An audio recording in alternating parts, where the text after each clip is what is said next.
Kalunos-lunos ang sinapit ng magpinsang senior citizen na nakitang patay sa loob ng bahay sa Quezon City. Pasintabi po sa mga manonood na diskubre ang kanilang mga labi dahil sa naamoy ng mga kapitbahay. Ang takbo na investigasyon sa kasong ito tinutukan ni Bernadette Reyes, exclusive. Umaalingasaw ang mabahong amoy mula sa bahay na ito sa St. Francis Village sa Novaliches, Quezon City. Kwento ng kapitbahay, inakala nilang galing sa patay na hayop ang amoy.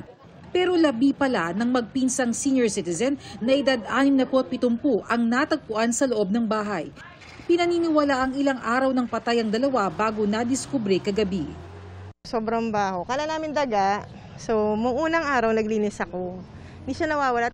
Nung binuksan na nila nung pulis, yung lumabas na, ang baho na po. Iba na yung alingaso, hindi na daga. Mabaho na talaga.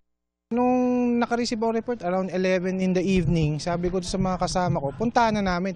Nakita namin dun sa may screen, dun sa likuran, sa screen door niya, may mga tasik na ng dugo. Ayon sa Homeowners Association ng St. Francis Village, Lunes pa raw nang huling makita ang magpinsan.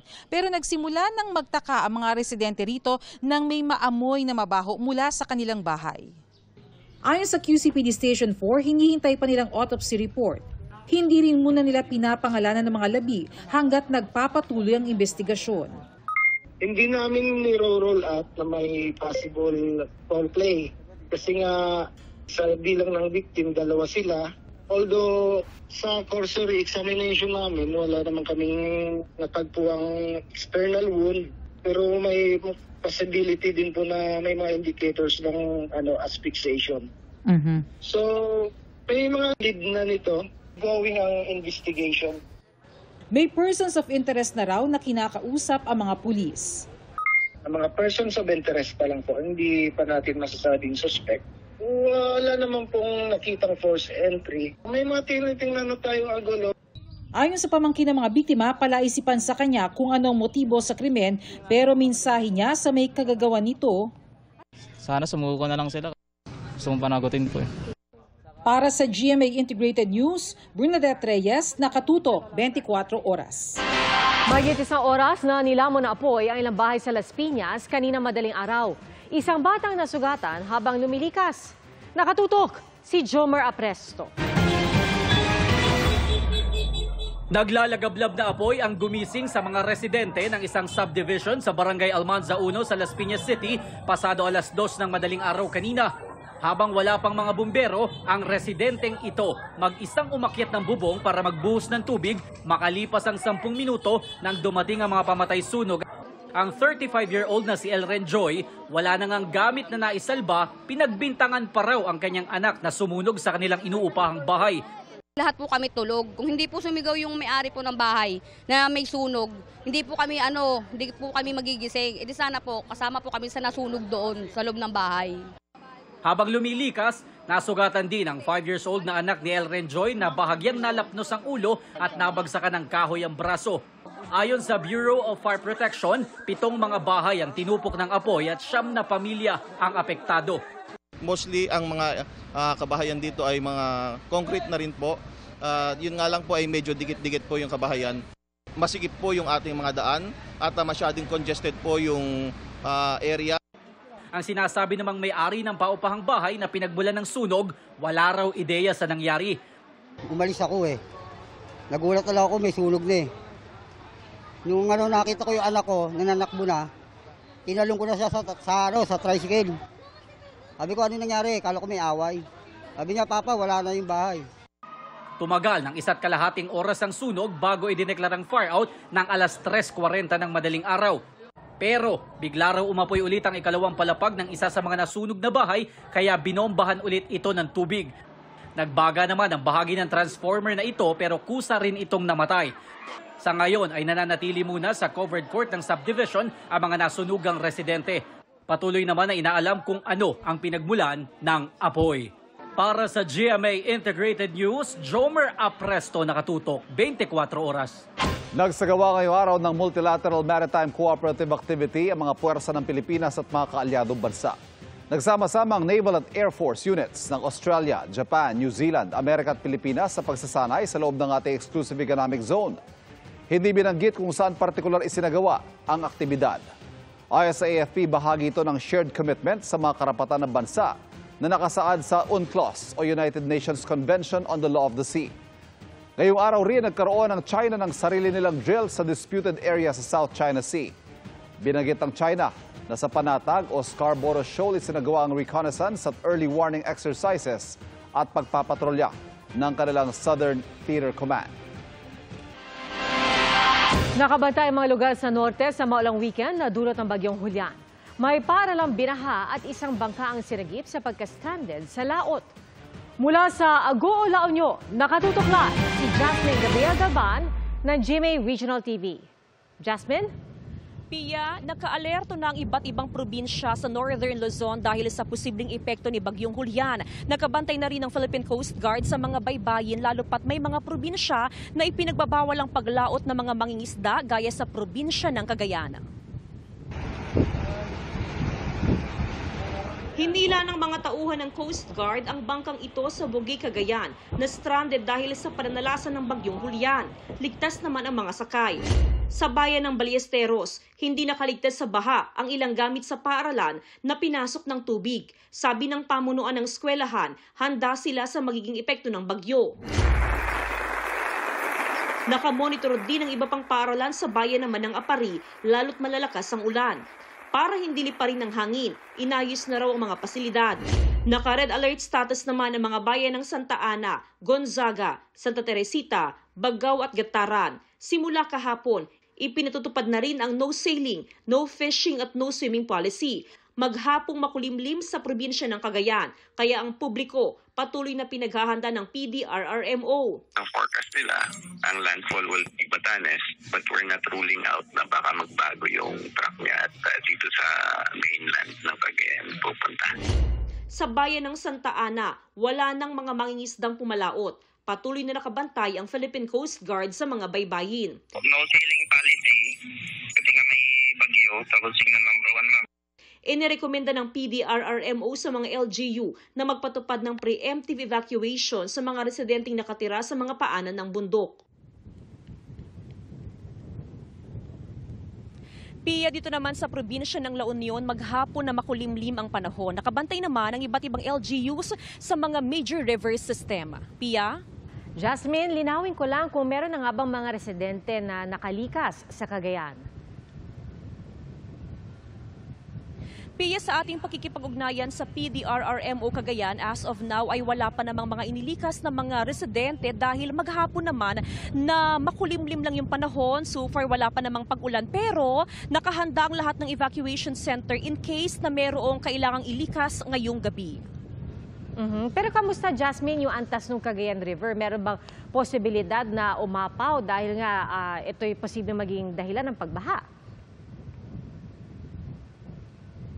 Actually, Pia, ayon sa PDRRMO, as of 5 p.m. ay nasa below normal level ang Cagayan River kaya walang dapat na ikabahala yung ating mga kapuso doon sa possibility ng pagbaha sa ngayon. Pero wag pa rin pakakampante dahil kung halimbawa na malakas yung dalang buhos ng ulan ni Bagyong Julian at yan ay magdamag na ma-experience sa probinsya ng Cagayan, ay possible na mabilis din yung pagtaas ng antas ng kailugan at syempre nariyan yung banta pa rin ng pagbaha kaya mainam pa rin na maging alerto sa ngayon, Pia. Alright, Jasmine, mag-ingat kayo. Nakikita namin sa likuran mo, medyo malakas na rin ang hangin. Mag-ingat kayo dyan at maraming salamat, Jasmine Gabriel Galban ng GMA Regional TV. Samantala, sa Martes nang simula ng paghahain ng Certificate of Candidacy sa COMELEC ng mga nais tumakbo. Pero may mga issue pang kailangan resolbahin ng COMELEC. Kabilang dyan ang pagboto ng mga taga-Embo Barangay at ang posibleng paktakbong muli ni dismiss Mayor Alice Guo. Nakatutok si Von Aquino. Sa October 1, Martes, umpisa na ng paghahain ng Certificate of Candidacy o COC para sa national and local elections sa May 12, 2025. 18,280 seats ang paglalabanan sa buong bansa. Ang mga magpapatala para tumakbo, minsan may mga pakulupa. May tuturing ba itong premature campaigning? Sabi ni COMELEC Chairman George Erwin Garcia, hindi pa. Asahan na po natin yan sapagkat kanya-kanyang strategy, kanya-kanyang style ng pagpa-file ng candidacy. As far as election law or election laws are concerned, wala pa pong nilalabag sapagkat wala pa silang o hindi pa sila kandidato. Susuyurin pa ng COMELEC ang mga COC para masala ang mga itinuturing nilang panggulo lang o nuisance candidate. Nangako ang komisyon na re-resolbahin nila ang mga kaso kaugnay nito hanggang November 30. Whether final ng isang petitioner o isang kandidato o final namin, resolve namin sa en banc level para hindi makatakbo ang mga panggulo at malagay ang mga pangalan sa balota. Tatanggapin daw ng COMELEC ang mga COC ng sino mang magpa-file mula October 1 hanggang October 8, 8 a.m. to 5 p.m. Paano kung tumakbo ulit si dismissed Bamban Mayor Alice Guo na sabi ng abogado niya sa isang text message sa GMA Integrated News ay maghahain daw ng COC? Kahit pa siya yung nakakulong ngayon na taga-Bamban, tatanggapin namin ang kanyang Certificate of Candidacy. Kung malalagay ang pangalan sa balota o papayagan makatakbo, ibang usapan yon. Pero may problema pa na kailangan resolbahin ng COMELEC pagdating sa pagboto ng mga residente ng 10 enlisted men's barrio o EMBO barangays na inilipat sa Taguig City. Sapagkat, kaya hindi sila makakaboto sa congressman dahil wala namang batas na nagkikreate ng isa pang distrito ng Taguig. At hanggat wala kami natatanggap na action from Congress, hindi namin pwedeng gawin yun. Wala kaming kapangyarihan to create a district. Sa ngayon, mahigit 300,000 ang registered voters ng 10 EMBO barangays na sapat na para makabuo ng isang legislative district. Hihintayin muna raw nila ang Joint Concurrent Resolution ng Kongreso kaugnay rito. Kailangan din daw maging malinaw kung saan ire-require mag-file ng COC ang mga kandidato mula sa 10 barangay.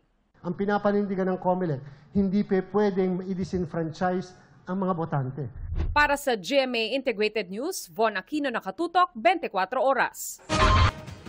Isang self-confessed Chinese spy ang nagparatang kay dismissed Mayor Alice Guo na espiya rin ito ng China base sa dokumentaryo pinalabas sa pagdinig ng House Quadcom kagabi.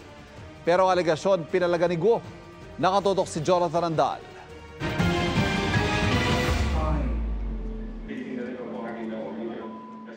Definitely, hindi po ako spy. Okay. Relax ka lang. Bakit ka galit? Irritableng Alice Guo ang nasaksihan kagabi sa pagdinig ng Quad Committee ng Kamara. Ipinapanood kasi sa pagdinig ang isang dokumentaryo ng international news organization na Al Jazeera kung saan isa umanong self-confessed Chinese spy na si She Zijiang ang nagsabing espiya din si Guo. Pero sabi ni Guo, Hindi ko po siya kilala at sana po, Your Honor, Mr. Chair, makuha ko rin po yung details. Gusto ko po magdemanda. Hindi ko po sila kilala. Hindi natin madidemanda, Miss Alice, dahil kasi he's in jail in Thailand.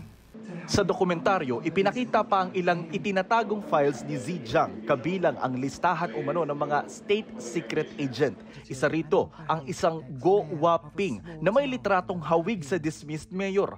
Sabi pa ni Zijiang nang hingi pa sa kanya si Guo ng campaign funds nang tumakbo itong mayor ng Bamban.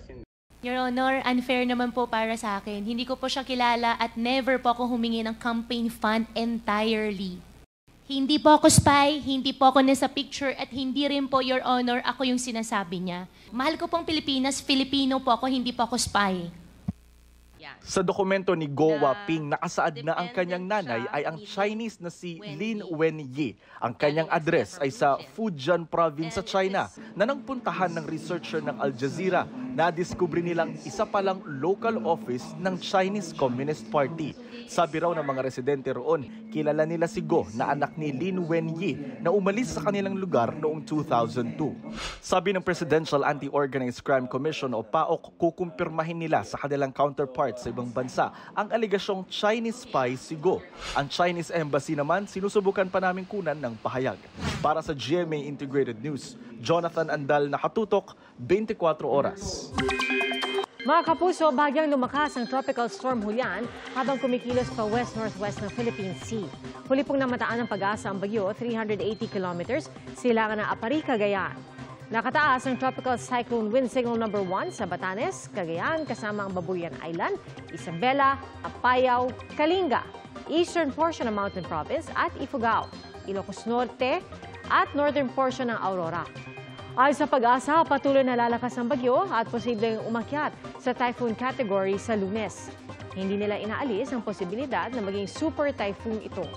Base sa rainfall forecast ng Metro Weather, posibleng makaranas ng moderate to torrential rains ang northeastern part ng Luzon bukas. Light to moderate rains naman ang mararanasan sa Metro Manila bandang hapon. Gayon din sa ilang parte ng Visayas at Mindanao. Mga kapuso, patuloy na tumutok sa mga balita. Mag-subscribe sa GMA Integrated News sa YouTube. Sa mga kapuso abroad, samahan niyo kami sa GMA Pinoy TV at www.gmanews.tv.